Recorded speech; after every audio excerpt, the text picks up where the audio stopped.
Drops charges against the man involved in the accident that killed Madiba's grandchild, and government wants access to BBM.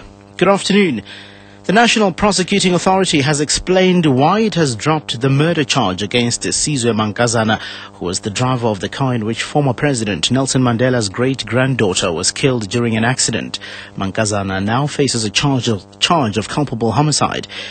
The accident, in which 13-year-old Zenani Mandela occurred after the 2010 FIFA World Cup concert at Orlando Stadium in Soweto in June 11 last year. NPA spokesperson Tunzimaga says they decided to drop the murder charge after evaluating the evidence. The murder and attempted murder charges were preliminary charges, and upon further assessment of the evidence, the prosecutors finally decided on culpable homicide, reckless and or negligent driving, and driving under the influence of alcohol. The thing is, with the murder charge, you require an intention, but in respect of culpable homicide, it's negligence. In terms of imprisonment, some people can get fined, some people can get suspended sentences. So it depends on the circumstances of each case.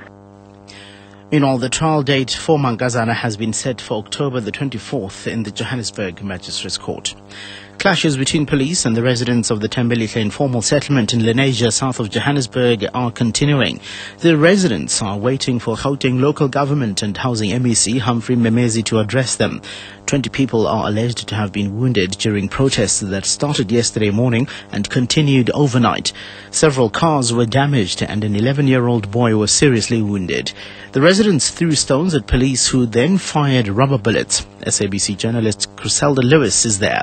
The situation remains very tense, where hundreds of residents are still protesting over service delivery. Police earlier fired tear gas into the crowd that refuses to disperse until their concerns are addressed. They were complaining that they have no electricity and water.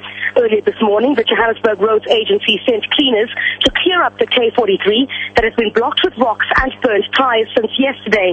A huge police presence remains in this area, and Gauteng MEC for Housing and Local Government Humphrey Memezi is expected to address residents here at 2 o'clock. Griselda Lewis, SABC News, at the Tembelihle Informal Settlement in Lenasia.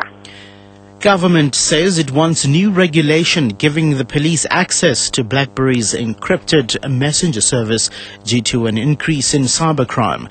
Communications Deputy Minister Obed Babela says BBM has become the favored way of executing crimes. He was addressing the Southern Africa Telecommunication Network and Applications Conference in East London. South Africa already has legislation allowing this, the Regulation of Interception of Communication Act.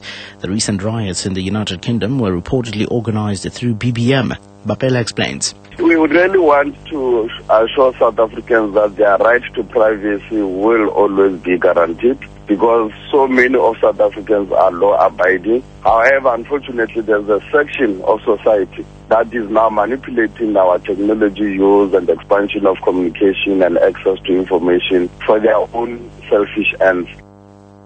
Health Minister Aaron Motsoaledi says government is determined to ban alcohol advertising. He was speaking at the opening of the 5th conference on the Global Campaign for Violence Prevention in Cape Town. The conference is organized by the World Health Organization. Motsoaledi says the portrayal of the success of sports personalities and celebrities in alcohol advertisements is misleading. Further afield, the news chief at a Hong Kong television station has resigned after it mistakenly reported that the former Chinese President Jiang Zemin had died. The broadcast was aired days after Jiang, who is 85, failed to appear at celebrations to mark the 90th anniversary of the Chinese Communist Party. And finally, Springbok lock Bakkies Botha is a doubtful starter for Sunday's World Cup Pool D match against Wales in Wellington, New Zealand. The big lock forward didn't train with the rest of the squad today, and news from the camp is that he has a recurring ankle injury. A decision on Botha's fitness will be taken during the course of the week. Number 8, Piers Spies, says there's a lot of depth in the squad. Yeah, I guess, Bakkies is a person you always miss in his special way. And, for us, it's just important to keep the routine of the team going. And I think we'll have Dani Rousseau coming in if Bakkies is not ready. And Dani is also an exceptional player. So, we'll wait and see how the week turns out. And hopefully his foot can recover in time. Recapping the top story, the National Prosecuting Authority has explained why it has dropped the murder charge against Sizwe Mankazana, who was the driver of the car in which former President Nelson Mandela's great-granddaughter was killed during an accident. NPA spokesperson Mthunzi Maga says they decided to drop the murder charge after evaluating the evidence.